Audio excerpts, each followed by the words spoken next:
Sir गुज़श्ता साल भी रमज़ानुल मुबारक के इस मुक़द्दस महीने में इसी फितरत खारिज से ताल्लुक़ रखने वाले हाफिज़ गुल बहादुर के ग्रुप ने ख़ुदकुश हमले किए। आज फिर वही ग्रुप उसमें मुलविस है। ना इस मुक़द्दस महीने का एहतराम है, ना इंसानियत का एहतराम है।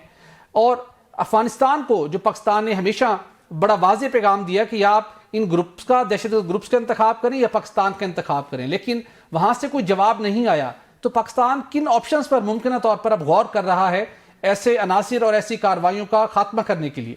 जी बिल्कुल, देखें आज होने वाला जो बन्नू में हमला था, ये इसकी जितनी भी मजम्मत की जाए वो कम है, क्योंकि इस तरह के इंटेलिजेंस बेस्ड ऑपरेशन में हम मसरूफ थे, क्योंकि वहां पर खुदकश बमबार जो है उनकी मौजूदगी का हमें लोकल्स नहीं बताया, तो उसके खिलाफ हम लोग ऑपरेशन कर रहे थे। इससे पहले कि वो बन्नू में शहर में दाखिल होते और बड़ी तबाही लेकर आते, तो जो कर्नल साहब जो सीओ हमारे कमांडिंग ऑफिसर थे वन ऑफ द यूनिट के, उनके जो लीडिंग व्हीकल थी उसके ऊपर ये सुसाइड अटैक हुआ और इसमें उनकी शहादत हुई। आपने बिल्कुल ठीक कहा, इन दहशतगर्दों का कोई दीन ईमान नहीं है, इनकी अपनी बनाई हुई एक शरीयत है।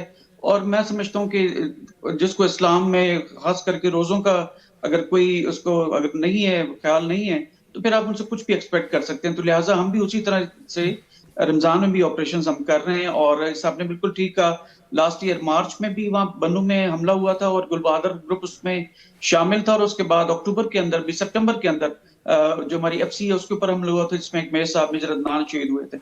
अब इन तमाम चीजों को देखा जाए तो पाकिस्तान के पास क्या ऑप्शन है, बिल्कुल ठीक सवाल। दो तरीके से रिस्पांस हो सकते हैं, एक नॉन काइनेटिक और एक काइनेटिक। नॉन काइनेटिक हमने 12 दफा उसकी कोशिश करके देख ली है। सितंबर अक्टूबर 2025 के अंदर भी हमने सीज फायर किया और उसमें ब्रदर मुल्क हमारे कतर, तुर्की, फिर ईरान और इसी तरह चाइना और रशिया ने भी कोशिशें की कि किसी न किसी तरीके से ऐसी कोई अरेंजमेंट हो जाए कि जिसके तहत कोई वेरीफाइबल किस्म का मैकेनिज्म हो, जिसमें टीटीपी के एलिमेंट्स को, जो ये टोटल डिनाइल के मोड में रहती है ये जो काबुल रजीम है, तो उसको बेसिकली चेकमेट किया जा सके। लेकिन उन्होंने हमेशा मैं न मानूं की रट लगाए रखी। और जो उनका डेलीगेशन भी था, हम सब जानते हैं कि वो पीछे काबुल से बात कर रहा था, कोई उनके हाई पावर वो डेलीगेशन नहीं था, और काबुल जो था वो असल रसूख में था इंडिया के ना। अभी तमाम चीजों को देखते हुए और पिछले चंद महीनों के अंदर, तीन महीने के अंदर जिस तरह की दहशतगर्दाना कार्रवाइयां यहाँ पर हुई हैं और कुछ उसका हिस्सा बलूचिस्तान के जो अफगानिस्तान के साथ बॉर्डर लगता है वहां पर हुई हैं, तो इसमें कोई दो राय, कोई शक बाकी नहीं रह गया कि इसके पीछे अफगानिस्तान की जो बुरी रजीम है ये उसमें पूरी तरीके से मुलविस है। और अब क्या करना है, लिहाजा हमने नॉन काइनेटिक तमाम ऑप्शंस को एक्सरसाइज करके देख लिया।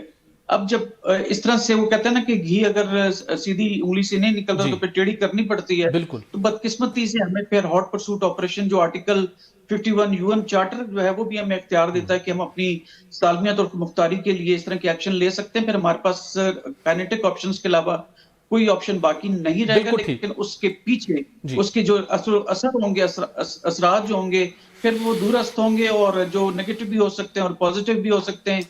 लेकिन हम पॉलिटिकल गवर्नमेंट का वेट कर रहे हैं। मेरे ख्याल में अब हमें कोई बाकी कोई ऑप्शन रह नहीं गई कि हम बिल्कुल ठीक। डेफिनेटली पाकिस्तान को अब कोई ना कोई इसके ऊपर एक्शन तो करना होगा। लेकिन नासब, एक तरफ हम देखते हैं कि अफगानिस्तान की इस अबूरी हुकूमत के अंदर कुछ बरादर इस्लामी ममालिक का भी खासा असर और रसूख है और माजी करीब के अंदर उन्होंने काफ़ी अपना रोल भी प्ले किया। हम इन इस्लामी ममालिक के अपने ज़रिए से, जिनका वहाँ पर असर रसूख है, जिनकी बात को वहाँ पर आज भी काफ़ी वेटेज दी जाती है, उनको हम कैसे कायल कर सकते हैं कि अमेरिका का छोड़ा हुआ अरबों डॉलर का असला, खतरनाक बोलक असला वहाँ पर मौजूद है, इन दहशतगर्द मुख्तलिफ ग्रुप्स के हाथ वो असला लगा हुआ है और आलमी बरादरी तो इसके ऊपर अपनी आंखें बंद करके बैठी है। और इवन वहाँ पर उनको मंथली बेसिस के ऊपर सपोर्ट भी मिलती है, फाइनेंशियल सपोर्ट मिलती है थ्रू NGOs और मुख्तलिफ रिलीफ और डेवलपमेंट के कामों के नाम के ऊपर। लेकिन उसका इस्तेमाल क्या है वो कोई मॉनिटर नहीं कर रहा। लेकिन हम अपनी इस्लामी ममालिक को कन्विंस करके उनका असर और सूख इस्तेमाल करते हो, कैसे अफगान तालिबान रजीम को कन्विंस कर सकते हैं कि अपनी सरजमीन को पाकिस्तान के खिलाफ इस्तेमाल होने से रोकें? देखिए जी, जो 2019 और 21 के अंदर दो एग्रीमेंट जो हुआ था, उसके अंदर जाके अफगानिस्तान की जो बुरी रजीम उसने प्रॉमिस किया था कि अपनी सरजमीन को हम एज ए लॉन्चिंग पैड किसी भी मुल्क के खिलाफ दहशतगर्दी के लिए इस्तेमाल नहीं होने देंगे। लेकिन बदकिस्मती से उनके अपने हरकत की वजह से, स्पेशली ह्यूमैनिटेरियन राइट्स, जिसमें कि औरतों के हकूक हो गए, एक मनपसंद किस्म की अपनी एक तशरीह वाली शरीयत नाफिज करना, फिर लोगों को जो कैपिटल पनिशमेंट देते हैं, फिर उनको क्रेनों से लटका के घुमाना, तो ये जो मॉडर्न वर्ल्ड है उसमें ये सब चीजें काबिल कबूल नहीं है। यही वजह है कि दुनिया ने उनकी रजीम को कबूल नहीं किया, उनको रिकग्नाइज नहीं किया, तो मैं समझता हूँ कि वो दहशतगर्दी को एज ए लीवरेज इस्तेमाल कर रहे हैं। तो ये जो गैप था, बेसिकली वैक्यूम था, इसको इंडिया ने आइडेंटिफाई किया ठीक। और वहां पे उन्होंने जाके इन्वेस्टमेंट की, डिस्पाइट ऑफ द फैक्ट कि पूरी दुनिया अफगानिस्तान के रिजीम को कबूल नहीं कर रही थी, लेकिन उन्होंने इन्वेस्टमेंट की जिसमें कि वहां पे सड़कें बनाना, उनके प्रेसिडेंशियल पैलेस का बनाना, उनके पार्लियामेंट का बनाना, फिर उनको मजीद फंडिंग भी करना ताकि वहां पे जो है इन्वेस्टमेंट कर सके और मुख्तलिफ तैयार कर सके। मजीद ये कि वहां पे जो अफगानिस्तान की डिफेंस फोर्सेज है उनके ऑफिसर्स को वहां देहरादून में जाके ट्रेनिंग भी कराने, ये तमाम चीजें ने बेसिकली वहां पे इंडियन इंटरेस्ट बना दी। और अब जो लेटेस्ट यूएन रिपोर्ट भी आई है वो भी ये साबित करती है कि टीटीपी के एलिमेंट्स जो हैं वो अफगानिस्तान के अंदर मौजूद हैं। और मैंने आपने बिल्कुल ठीक कहा कि ईरान और तुर्की ने खास करके मायूसी का इजहार किया था जब कंस्ट्रक्टिव टॉक्स होके किसी नतीजे पे पहुंचने लगते थे तो पीछे काबुल से वो डिसमिसिव किस्म की कॉल आती थी और वो पीछे हट जाते थे।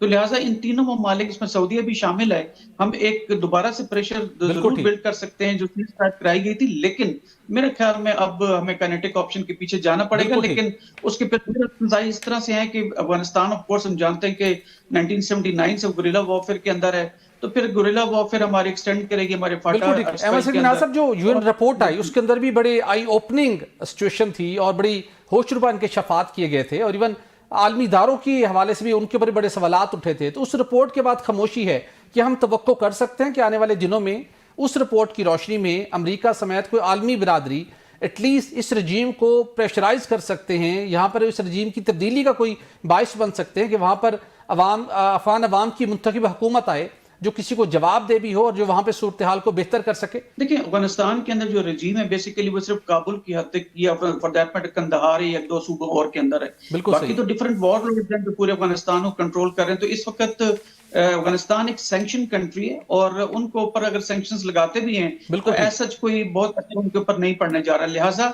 वहां पर किसी यूएन के प्लेटफॉर्म के अंदर से कोई ऐसी फोर्स वहां पे उतारी जाए जो जाके इनको डिसआर्म करे, तो फिर एक नई जंग का पेश खेमा साबित हो